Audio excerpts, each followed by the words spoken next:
And welcome to this wee tutorial. This is just where I'm going to show you how to edit one of my photographs and my workflow for this. So this is Dunure Castle with the Milky Way behind it. And the first thing I would like to do is, if I just go down to the fill step and right click, I will make a virtual copy, because it's important to try and pull out the details separately from the ground and the stars, because they'll take quite different treatments. We'll focus on the ground first, and the first useful tool I like to use is your profiles down here, which can have quite a vivid effect on the style of your photograph. So for the stars we'll do something very contrasty, but for the ground we want something that's very neutral and brings out the detail along the rocks. So once you've done that, we just want to adjust the layers. Shadows is always a nice one to sort of bring up, and then just texture it. You want to watch that when you're using particularly these three tools. If you if you use if you slide them too much, you'll see noise, and you get these other sort of artifacts sort of appearing. So you just want to just very lightly bring things in, so that you get the detail you want without any overly distracting noise. You can of course eliminate some of the noise just by coming down, and you can turn on this noise reduction, which does work quite well. You also have the sharpening tool.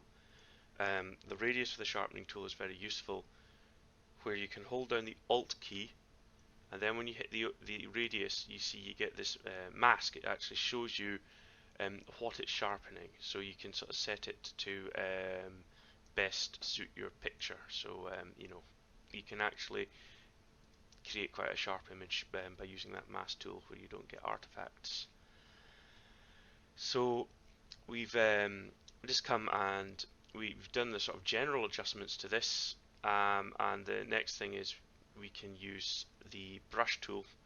You can use the gradient tool here, but I find the brush tool gives me a lot more control, and you can use the mouse wheel to just alter the size of it. I'm going to press O, and that's going to make it orange, and that'll just let me know where I've been painting. So if I paint like here, down here, I can see where my brush is affecting. I can get all the area I want.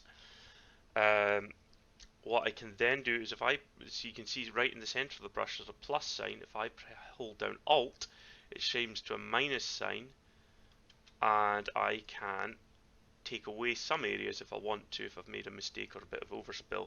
The other option I have, which is if I hold down Control, it will try and find areas, shape the brush around the actual areas in the photograph, which is really useful for some mapping.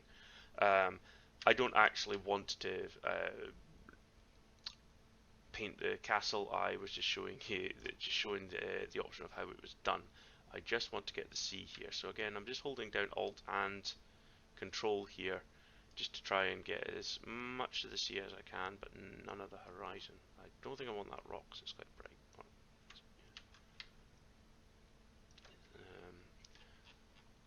I might actually have a bit of an aggressive line there, so we'll take a lot of finessing. So we'll just do that. Okay, now if I press O again, that brings that mask away, and I can just use the tool to brighten it a little bit.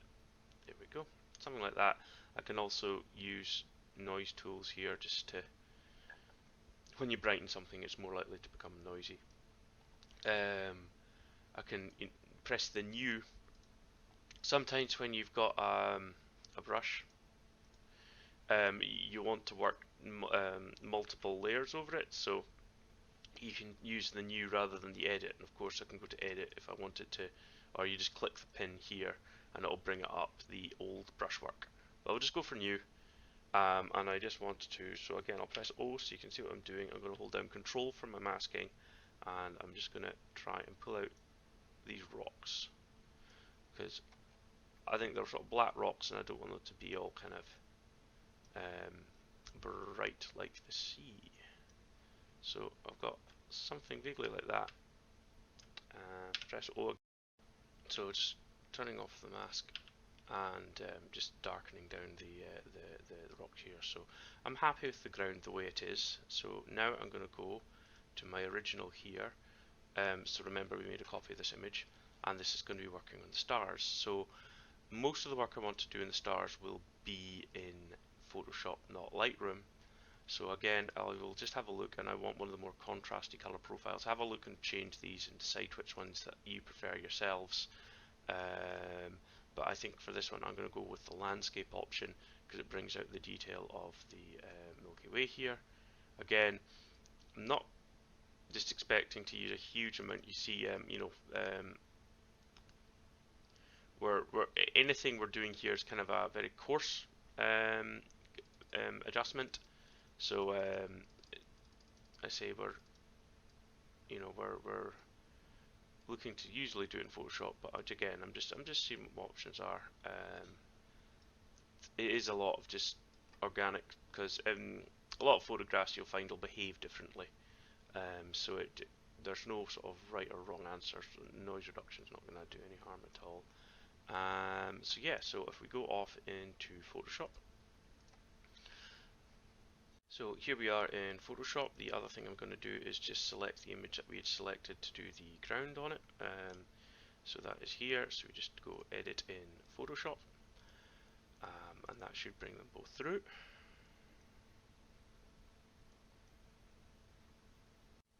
So all I'm going to do with this image here is I press Ctrl A to select all the image, and then Ctrl C to copy, and then bring it over to the other tab and press Ctrl V to layer it on top.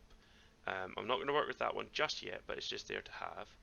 So here we want to do this selection on the RGB channels. This will select everything that's 50% brighter than the average intensity on the histogram. So that sounded overcomplicated, but simply all we do is we take the RGB, all the channels, bring it down to this selection tool, and you'll see that suddenly we get the twinkles mostly on the stars where we want to work.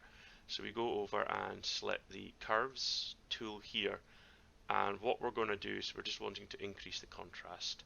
So here we see we've now got quite a few layers, and we're going to just make a few more copies or slightly change copies of this. So if we hold down Control and select that mask there, we see we got the mask, the selection of the 50% over. Now if I hold down Shift and Alt and Control all at the same time and press it again, you see how the mask, the twinkles have changed and the mask has changed a bit. So again, we've taken an even smaller selection of the bright stars. So we'll do that again. So we just hold down Control on that mask, Shift, Control, Alt, click, select again, and that will just give us the absolute brightest parts of the histogram. You can see here it's not got much detail at all. So I also nickname these the twinkly bits because these are just selecting the very brightest elements of the photograph. So we can do that. You see, you can turn on and off the eye icon. You see, and that will hopefully show it's been a subtle change there. But this one down here won't be very subtle. So it's this part of the histogram that we're looking to contrast. So you can see if we're bringing it down. There we go.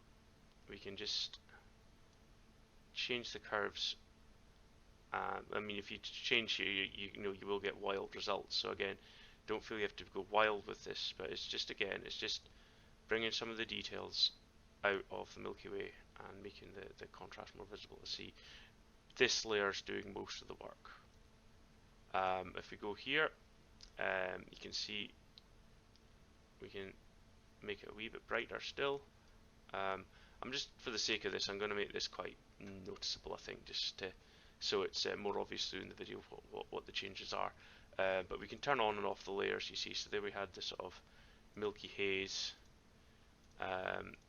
This one is not doing so much. I'm hoping the video compression will hopefully pick that up for you. And then we have just the wee bright parts at the top. So the next layer we're going to do is called the high pass filter. That will be it's the sort of opposite from sharpening, where the sharpening looks at sort of nearest neighbour. The high pass looks at the sort of the low frequency information of a photograph, and can pull out the details that way. So what we're just going to do is duplicate layer. We'll call it high pass. And then we go to the filter tool up here, and then other, and high pass. No, gosh, 325 is just ridiculous, so we'll do about 140 radius there. And you get this sort of odd, ugly, mushy grey image here. And what we want to do is we want to go down to our layer tools here, and if we just go to soft light, you see now it's maybe not immediately obvious what the change is, but when you turn that on and off, I'm pretty sure that'll come through video compression. It's kind of a sort of powerful tool in the way that it can make some lovely details, but it can also kind of ruin your photographs here. You've got to watch using this. You'll also notice haloing artifacts where there's high contrast. So yeah, so it's useful, but you know, in moderation. So what you want to do is use what's called a layer mask. So if we just do layers and we come down to layer mask, hide all, you see now we're back to it being hidden. We can use the brush tool. The brush tool is basically kind of black or white, but with grayscale. And you have your color selected here. So if you notice, we have a black mask and a black brush, which isn't going to work. So if I just press X, we've now got a white brush. Now I've just exited into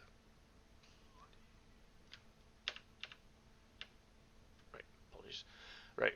So we now have a white brush. If we get that, we have the white brush that will paint onto the tool. I personally just find I'm much more comfortable using the opacity rather than selecting greys on this brush tool. It's a lot more flexible. So all we're going to do is we're just going to bring it in. I want to avoid the castle if I can, and just paint in some detail into the Milky Way, right? So now you see that we've got the advantages of the high pass at 50% movement, but we've not hopefully deteriorating much else in the photograph. So I'm happy with the sky, and I think it looks nice. So we go back to our ground image and bring that in, and again that's just exactly the same process we've just done with the layers. We just go into layer, and we're going to go to layer mask, and we will do hide. We'll do. Oh, actually, I should show you that one. If you do here, this tool here, this will show you all your mistakes. So I meant to do hide all, and I click reveal all. So we're bringing in that layer, and there's where the layer mask is. So I can go to that point in my workflow. So if you've done a few things and then decided you made a mistake, this is a really useful tool for coming back on to you know, you can click and have a look at whatever layer, what part of the workflow you were on. Sorry, I seem to be stuttering like a madman. So there we go. Anyway, we're back. We're going to do a layer, and we are going to do a hide all layer mask. We have to have the right layer selected. Half the time, if you're having frustration with layer Photoshop, it's because you've got the wrong layer selected. So yeah, if you are having issues, always just have a quick look down there and see that's what you're expecting it to be. So the first one's fairly simple. Oh, again, remember to have your opacity set up to 100% again, and we just sort of smear it all in as best we can. Now I find I personally use this tool a bit, and there you can see we've missed this corner here, we've missed this, and also all I've done is I've just actually turned off the main image, so the checkers just mean the ground area is transparent, but it just lets me work quite nicely on getting the details right here. So again, I'm not going to just sit here for hours. I mean, this is where the time-consuming work of the photo editing is just sitting here and painting each pixel so it's perfect. Let's see, I'm just going to get it so it's roughly acceptable. A good tip I've got, and what I'm using right now, is a computer gaming mouse. They have what's called a sniper button that makes the button more accurate. It's very good for this. So we've just tweaked the layer mask, and if we bring in the background again, patang, there is our finished image more or less, and I'm quite happy with that. So we just use the save it, and it will come and update itself in Lightroom. Sometimes it can take a wee while for these documents to save. So yep, just brought the image back into Lightroom, and again we can just do any sort of final tweaks that we would like to. So maybe I might want to add just a small vignette. I always like to have the feathering quite high in vignettes, otherwise it can be quite overpowering.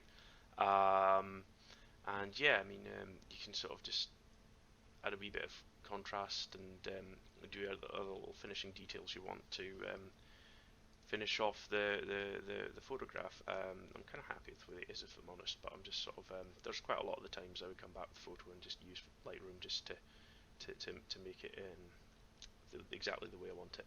I hope you found this helpful, and yeah, enjoy going and taking some astrophotographs of your own. Thank you and goodbye.